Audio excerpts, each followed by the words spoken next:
Ingat, siapa yang bisa menjelaskan makna kata atau penjelasan wirya? Angkat tangan. Memunculkan semangat atau usaha. Rumahku harus selesai. Wirya, semangat. Memunculkan tekad, aku harus jadi presiden.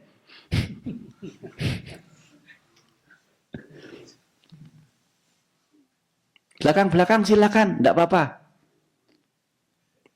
Apa yang dimaksud wirya di sini? Yaitu mencegah keburukan yang belum muncul untuk tidak muncul.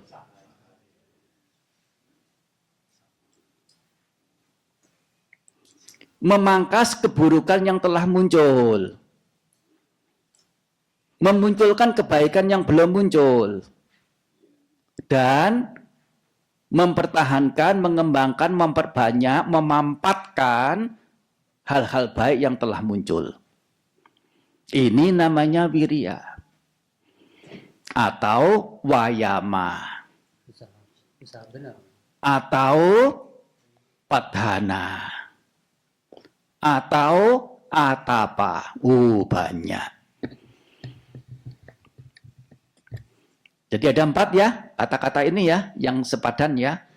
Wirya, padhana, wayama, atapa. Atapa ini kita sering mendengar enggak? Jarang ya. Tapi kalau atapi sering mendengar enggak? Pernah mendengar enggak atapi?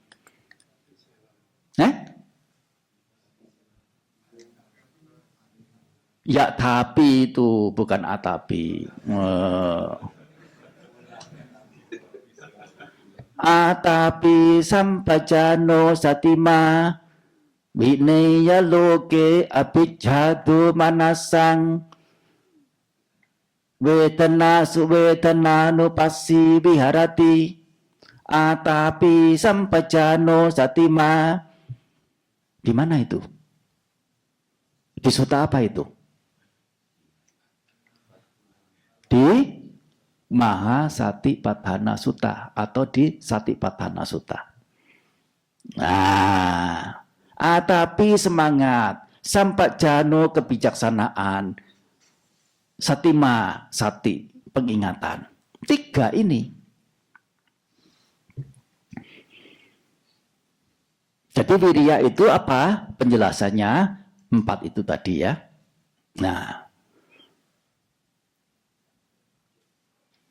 setelah mengerti sebagai yang tidak ada diri, yaitu yang kosong, semu, tidak berpemilik di luar kuasa, sesuatu ini yang tampak seperti ada bentuknya ini, kalau diteliti secara bijaksananya, ini sesungguhnya adalah kosong. Kosong, tidak ada sesuatu yang menjadi intinya. Dan itu diperkuat dengan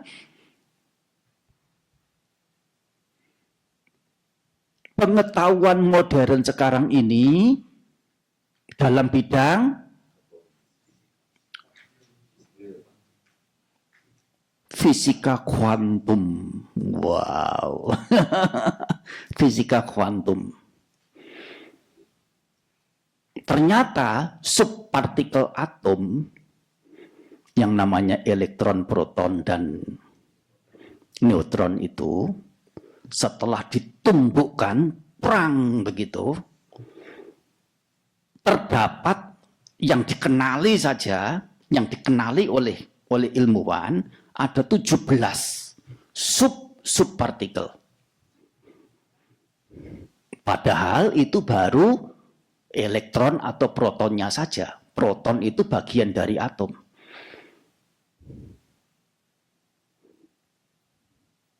Dan keberadaan elektron saja itu paruh-paruh.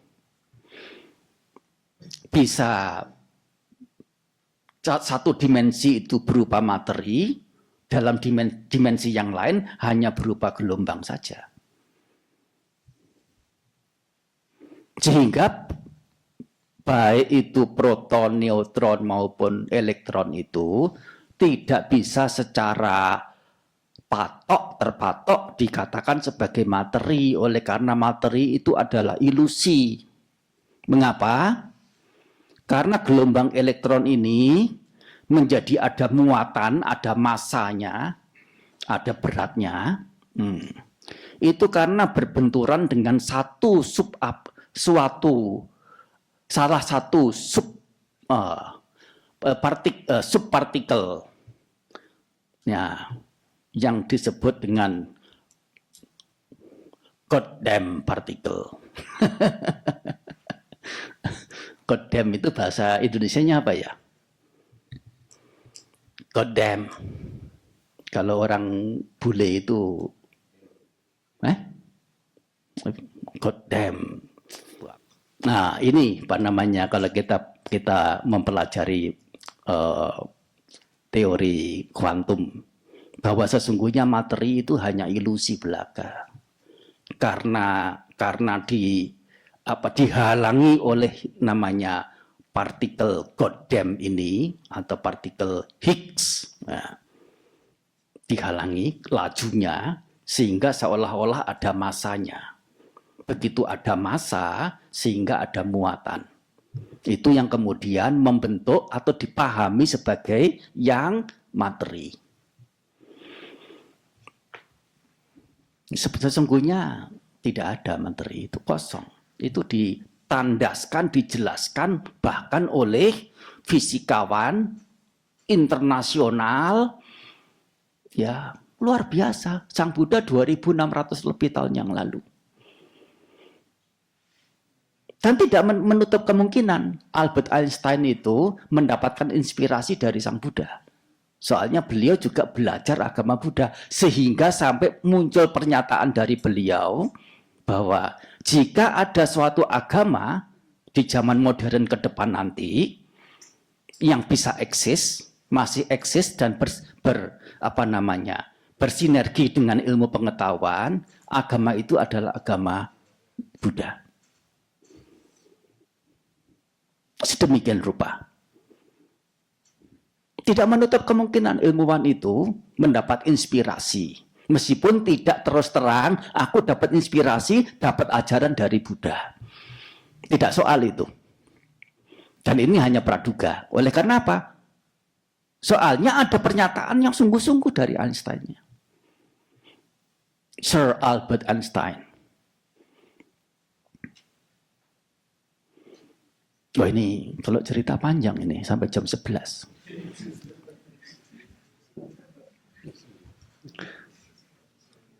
Ketika mengetahui secara bijaksana sebagai yang kosong, sesungguhnya kosong, entah itu remote, entah itu mic, entah itu meja, entah itu sosok yang disebut manusia, intinya adalah kosong, secara bijaksananya, secara benar-benarnya itu adalah kosong, patut enggak untuk digandrungi, untuk disenangi?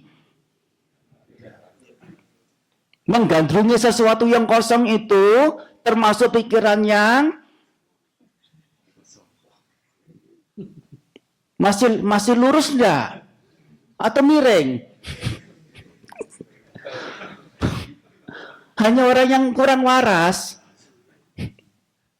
Sesuatu yang tidak ada kok digandrungi, disenangi, dilekati, sampai perang-perangan. Artinya bukan perang perang-perangan artinya perang main-main, bukan, saling berperang begitu. Itu yang dikejar, yang dipertentangkan, yang diperebutkan. Sesuatu yang sesungguhnya kosong. Dan setelah secara bijaksananya mengerti sebagai yang kosong, akankah mengingini? Tidak. Kalau tidak ada mengingini, nafsu ragawi ada enggak? Kalau nafsu ragawi muncul dalam hati seseorang itu menjadi tetap dingin atau panas? Panas. Kalau kesenangan ragawi seseorang itu muncul, hatinya menjadi lega atau sesak? Sesak. Hatinya menjadi tenang atau gelisah? Itu nama lain kebahagiaan atau penderitaan? Orang bijaksana mengarah pada kebahagiaan atau penderitaan? Kebahagiaan. Orang yang masih terikat dan menyenangi penderitaan tergolong sebagai orang pintar apa belum?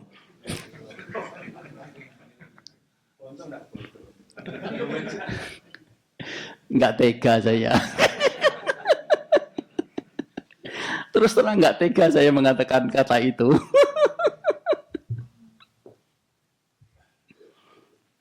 Kosong. Sesuatu yang kosong kok dilekati. Bukan hanya bodoh, nggak waras. Termasuk sosok yang mengetahui, yang melihat, yang mendengar, baik secara fisik maupun non-fisiknya, nama dan rupa, batin dan jasmaninya ini, sesuatu yang utuh, benar ada atau sesuatu yang kosong? Kosong. Menyenangi itu kemudian menyenangi demi siapa? Kosong. Kalau menyenangi itu tidak demi siapa-siapa, ada alasan apa untuk menyenangi?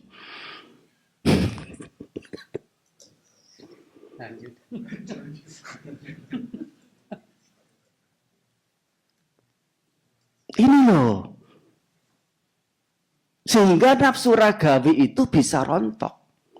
Dan kalau nafsu ragawi ini penyebab penderitaan, hancurnya nafsu ragawi adalah hancurnya penderitaan juga.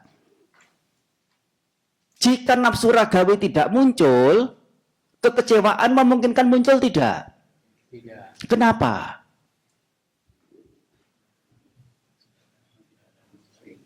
Karena tidak ada keinginan. Kekecewaan itu adalah keinginan yang belum tercapai atau yang tidak tercapai. Atau terlepas dari apa yang telah dicapai.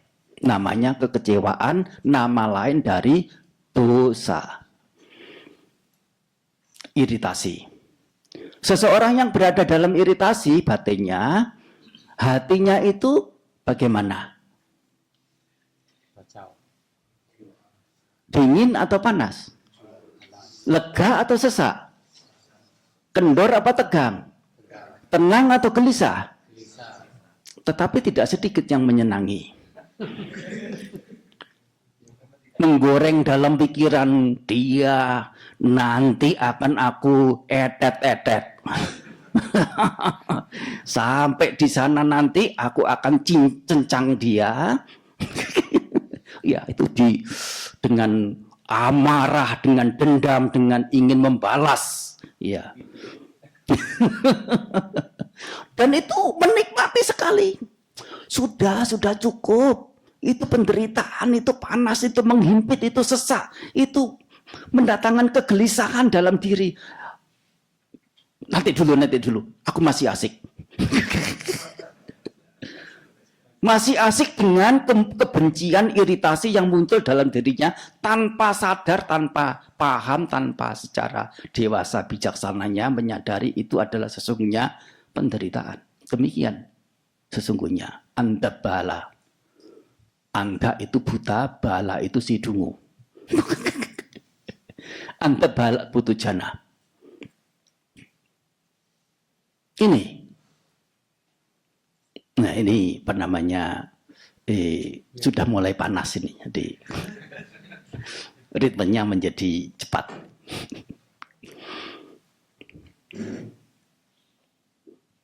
Sampai mana tadi? Kenapa?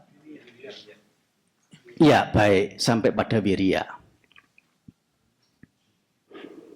Nah di sini tugas wirya adalah ketika sesuatu itu setelah diketahui secara bijaksana, pannya muncul, yaitu mengerti yang sebagai yang anatta, yang tidak ada diri itu adalah pannya muncul. Mengetahui itu sebagai manusia, mengetahui itu sebagai rupa, mengetahui itu sebagai wedana, itu adalah kerjanya sati.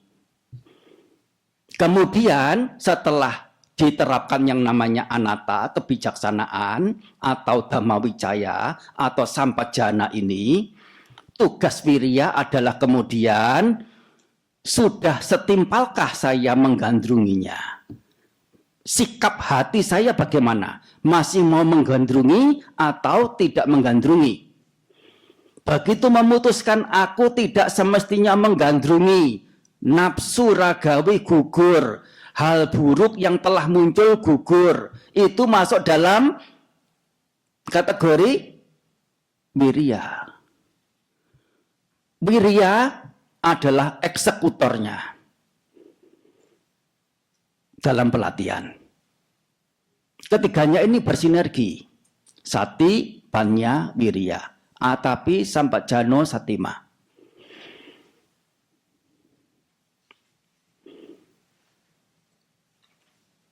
Sampai pada yang ketiga, nibbana.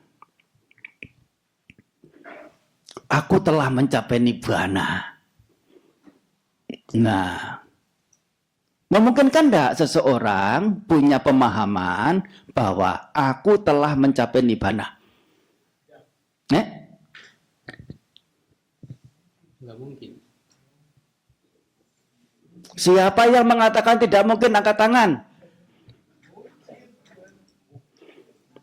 Siapa yang mengatakan mungkin, angkat tangan. Siapa yang mengatakan mungkin tidak mungkin pun bukan.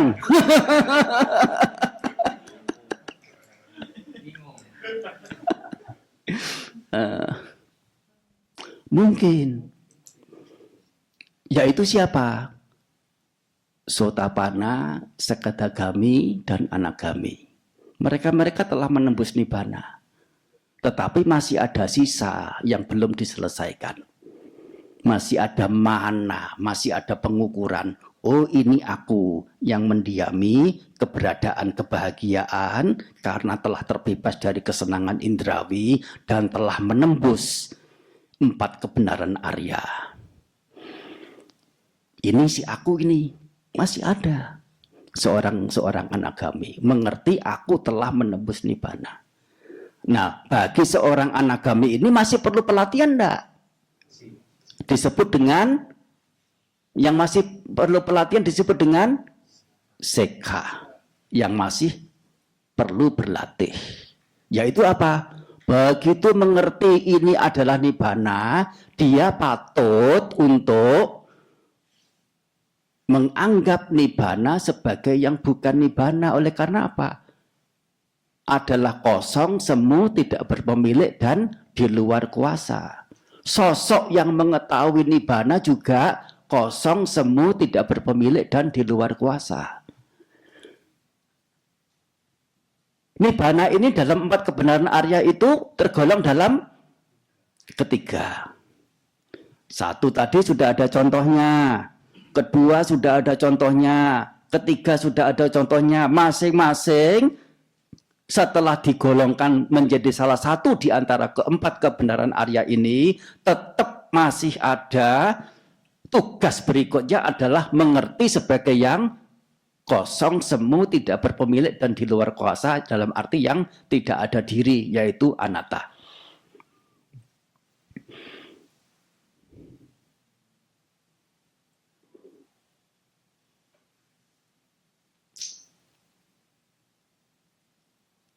Aku bertekad, ya seseorang bertekad untuk menjalankan Uposatthasila, atau aku bertekad untuk menjalankan Pancasila hari ini hingga esok.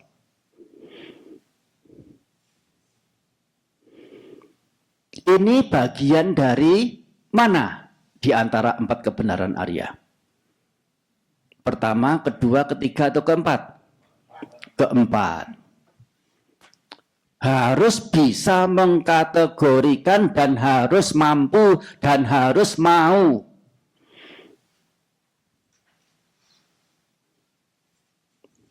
Dan setelah mengkategorikan dengan tepat, perlu ada, nah, melakukan tugas berikutnya, yaitu mengertinya sebagai yang tidak ada diri, sebagai yang kosong, semu, tidak berpemilik, di luar kuasa. Yaitu apa? Sila itu apa? Sila itu adalah sesuatu yang tidak ada diri, sebagai yang kosong, semu, tidak berpemilik, di luar kuasa. Pelaksanaan sila juga kosong, semu, tidak berpemilik, di luar kuasa. Sosok yang menjalankan sila juga kosong, semu, tidak berpemilik, di luar kuasa. Anatta.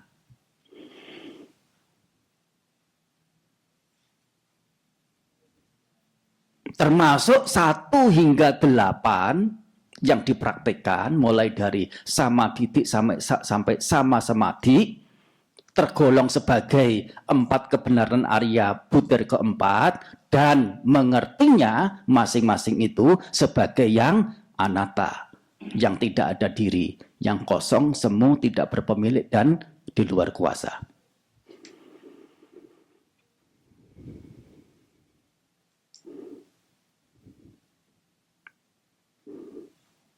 Ini Dhamma Wicaya. Dan termasuk juga wirya, sudah dijelaskan, menyelip tadi. Betul ya?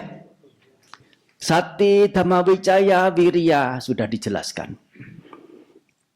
Imbas dari ketiganya ini, yang biasa dihimpit oleh nafsu ragawi, biasa dihimpit oleh iritasi, loba dan dosa. Begitu loba dosa terpatahkan karena munculnya wija, munculnya panya, munculnya nilai luhur, batin terlepas dari kotoran batin. Pertama kali batin ini bisa terbebas dari keterhimpitan karena kotoran batin ini, bagaimana rasanya? Biar. Muncul yang namanya piti. Setelah wirya apa? Piti. Jadi piti bukan muncul sekonyong-konyong. Piti muncul bukan tanpa sebab. Piti muncul bukan tiba-tiba, tetapi ada sebabnya. Apa itu? Karena itu loh, hal-hal yang selama ini menghimpit, saat ini sudah terlepas darinya itu. Seperti orang yang haus sekali, begitu pertama kali air itu menyentuh bibir, menyentuh permukaan mulut, lidah, kerongkongan, lambung. Bagaimana rasanya? Bukan hanya lega. Tadi itu loh, biar. Itu loh piti. Nah, tegukan pertama dan tegukan keempat, kira-kira pitinya kekuatannya sama enggak? Tegukan ke-9 bagaimana? Berkurang. Ke-12 sudah biasa. Ke-17 sudah merasa cukup, mungkin sudah merasa sakit berlebih, meletakkan kundinya itu. Artinya sudah bisa menghapus dahaga. Ketika situasi terjadi seperti itu, yaitu piti yang muncul itu di tegukan pertama kedua, setelah selesai minum, pitinya masih ada enggak? Kegiurannya masih ada, masih berlangsung enggak?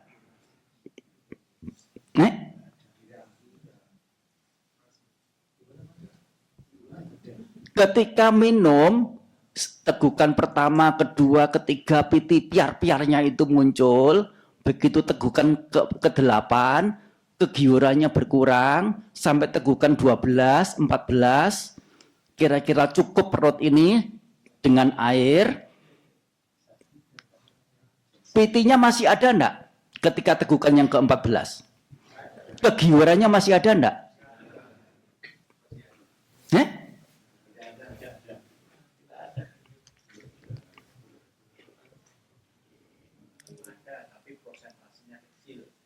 kecil. Kalau prosentasenya kecil itu pada tegukan yang ke-12, tegukan ke-15 bagaimana? Lebih kecil lagi. Tegukan ke-18 bagaimana? Ada enggak kira-kira perasaan, oh sudah tidak ada pitik kegiuran lagi? Lepas. Pitiknya sudah hilang, betul enggak? Pitiknya hilang. Pitik hilang, keterhimpitan karena dahaga masih ada tidak? Ketidakadaan keterhimpitan oleh dahaga dan hilangnya pitik, itulah keberadaan sukha. Yang dalam bujangga diwakili dengan kata pasadi yang artinya keredaman. Redam dari gejolak.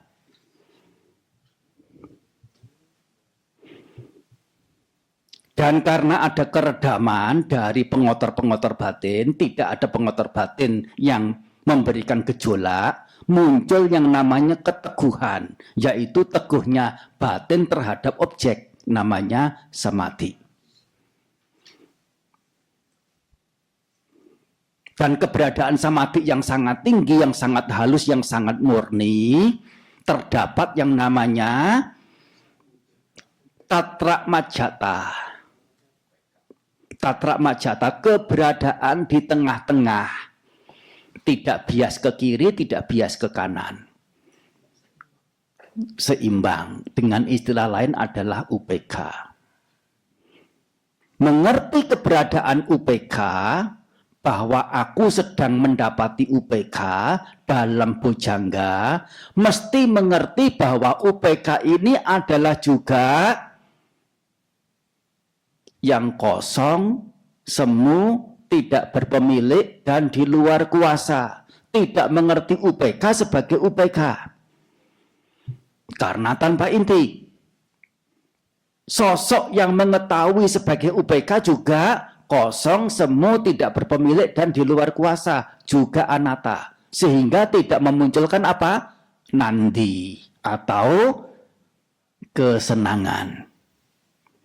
Begitu ada kesenangan, muncul keterhimpitan. Begitu muncul keterhimpitan, dukkha muncul.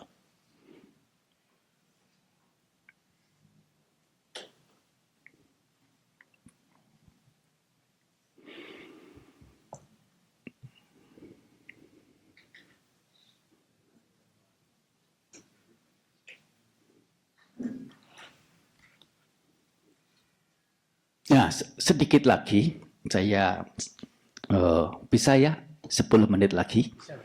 Bisa ya. Jadi bujangga sudah selesai. Sudah selesai. Teorinya. Teorinya.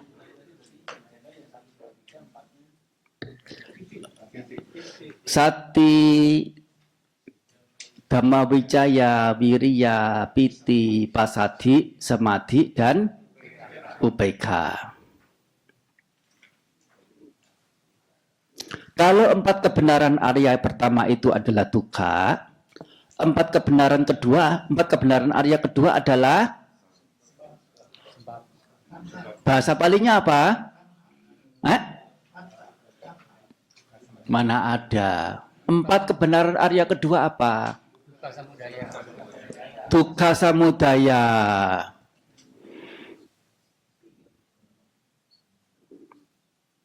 Apa itu, siapa yang tahu terjemahannya dukkha samudaya?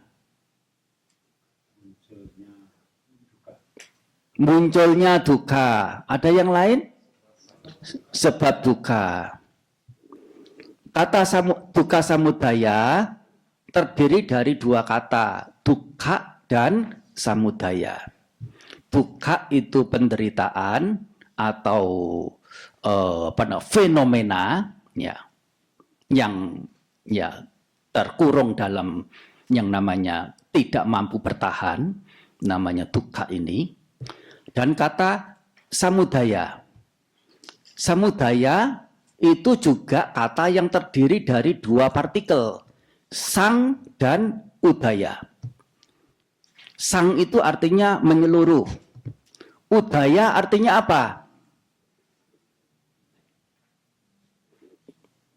Ambuso mantan polisi? Mantan ya? Nanti setelah kembali aktif lagi. Sekarang mantan.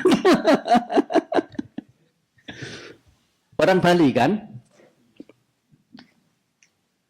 Orang Bali mestinya mengerti. Orang daerah Jawa yang dalam-dalam, udoyo, budoyo, artinya apa? Udoyo artinya terbit. Udoyo artinya muncul. Udayana. Universitas kan di Bali kan ya? Nah, udaya. Udaya. U itu artinya naik. Itu dan I. Nah, U dan I. I jadi menjadi ayak. U ayak. Diberi sisipan da menjadi udaya. Artinya muncul. Nah, muncul secara berbarengan, muncul secara bersamaan namanya samudaya. Jadi, dukkha samudaya itu terjemahannya semestinya adalah kemunculan penderitaan, bukan sebab penderitaan. Bukan. Meskipun secara konotatifnya punya arah ke sebab, yaitu hetu. Tetapi secara peristilahan, samudaya itu artinya adalah muncul. Jadi 4 kebenaran kedua adalah dukkha samudaya, artinya kemunculan penderitaan. Di sini dukkha yang Sang Buddha realisasi, yang Sang Buddha tengarai, ternyata dukkha ini bukannya tidak ada kemunculannya. Tetapi dukkha ini ada kemunculannya, tidak lain adalah kemunculan kegandrungan atau tanha. Ini dalam berbicara. Ini adalah definitif kalimat ini. Bisa dicatat.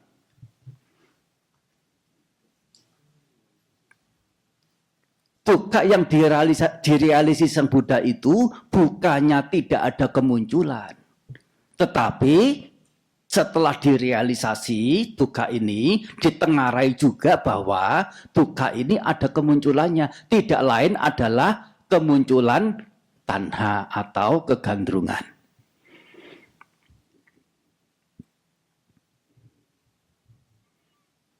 Nah, kemudian setelah menengarai bahwa dukkha ini ada dan dukkha ini ada kemunculannya, sesuatu yang wajar mengalami kemunculan akan wajar itu mengalami kepadamannya juga tidak? Iya. Yang kinci samudaya dhammang. Segala hal yang terdapat kemunculan sebagai wajarnya. Sabantang nirodha dhammang. Semuanya itu wajar mengalami kepadaman. Digunakan istilah apa itu? Yang kinci samudaya dhammang. Segala hal yang terdapat kemunculan sebagai wajarnya. Nah, samudaya artinya apa? Kemunculan, bukan sebab. Ya toh, kemunculan. Sabantang nirodha dhammang. Semuanya itu wajar mengalami kepadaman. Begitu. Begitu ada premis ketiga seperti ini, premis pertama adalah dukkha ada. Yang kedua, premisnya dukkha itu ada kemunculannya. Premis ketiga, karena dukkha itu ada kemunculannya, sudah semestinya dukkha itu ada juga kepadamannya. Sehingga muncul 4 kebenaran Arya Buddha yang ketiga. Apa itu? Dukkha nirodha, kepadaman penderitaan. Dan karena ada kepadaman penderitaan, tentunya juga ada jalan untuk menuju ke kepadaman penderitaan. Soalnya kemunculan keberadaan penderitaan ini juga ada jalan untuk terdapatnya penderitaan, yaitu apa? Bukan. Jika ada penderitaan, tentu ada jalan untuk mencapai penderitaan ini. Apa itu? Kegandrungan, tanha. Iya toh?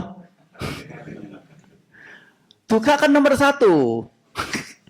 Jika duka ini ada, tentunya ada jalan untuk mencapai penderitaan. Apa itu? Tanha itu.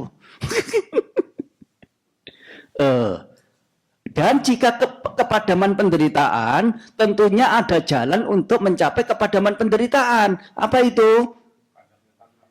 Jalan Arya berunsur 8. Ini baru dijawab begitu. Begitu. Nah, sampai di sini 4 kebenaran Arya ini, dukkha Arya saja yang patut ditengarai, dukkha samudaya kemunculan penderitaan yang patut dipangkas, kegandrungan, dukkha nirodha yang patut dicapai, dukkha nirodha gamini patipada yang patut ditumbuh kembangkan.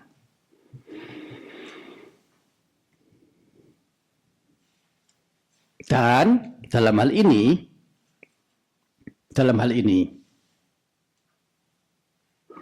ketika dukkha itu ditengarai dan juga diketahui bahwa dukkha itu ada kemunculannya, dan karena dukkha itu ada kemunculannya, dukkha itu ada kepadamannya. Jadi jika dukkha itu ada kemunculannya dan dukkha itu juga ada kepadamannya, dukkha itu kekal atau tidak kekal? Inilah awal mula konsep atau pemahaman atau doktrin tentang ketidakkekalan atau anicca ini. Dari mana ketidakkekalan itu muncul? Doktrin ini karena muncul adanya kebenaran Arya ini, bahwa dukkha ini ada kemunculan, ada kepadaman, dan karena dukkha ini muncul dan padam, dukkha itu kekal atau tidak kekal? Tidak kekal. Untuk mendapatkan anicca-sannya, pemahaman sebagai yang tidak ada diri. Jika dukkha ini tidak kekal, tubuh tidak kekal, mata tidak kekal, hal yang disenangi juga tidak kekal, ada kesetimpalannya enggak untuk melekati sesuatu yang tidak kekal? Tidak ada. Melalui anicca, pemahaman sebagai yang anicca, yang muncul juga dari 4 kebenaran Arya ini, dukkha itu bisa dipadamkan secara benar.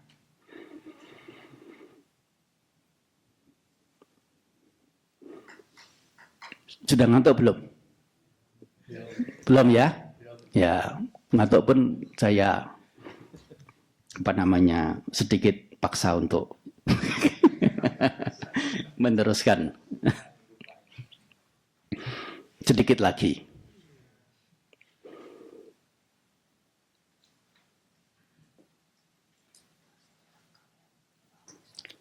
Setelah mengerti sebagai yang anicca, dan anicca ini juga sebagai alat yang ampuh dalam menghancurkan penderitaan secara benar, namanya itu adalah animita vimokha, keterbebasan melalui ketiada gambaranan, karena telah menembus anicca secara sempurna.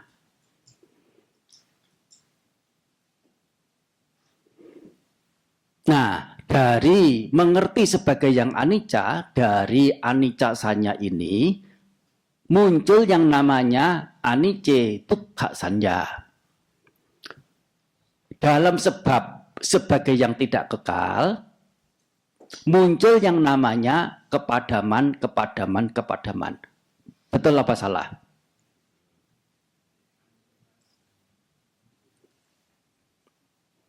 Dalam sebab sebagai tidak kekal, muncul yang namanya kepadaman. Betul apa salah? Betul. Karena tidak kekal sehingga ada kepadaman. Betul ya? Jika sesuatu itu padam apapun, segala bentukan mengalami kepadaman, sesuatu yang wajar mengalami kepadaman, patut enggak untuk digandrungi? Tanha tidak muncul. Loba dosa tidak muncul, didasari oleh akmoha, didasari oleh wija, didasari oleh panya. Ini muncul wimuti, keterbebasan, muncul wimoka. Ini padam penderitaannya secara benar karena menembus dukkha, keberadaan tidak mampu bertahan atau selalu padam.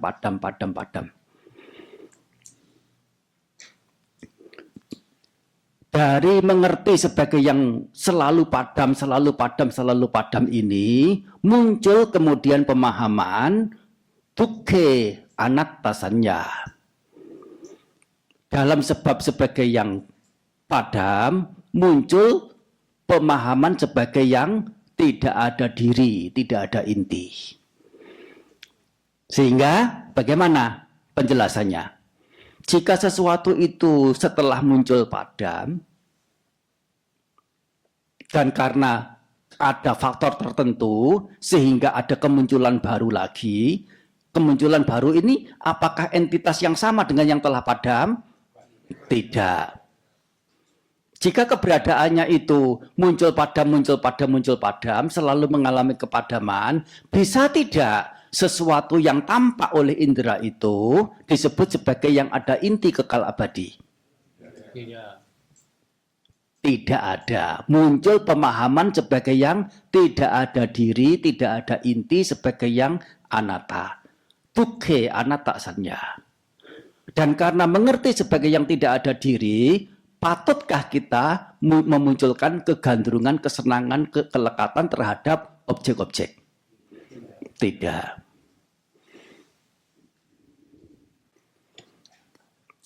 Anumodana.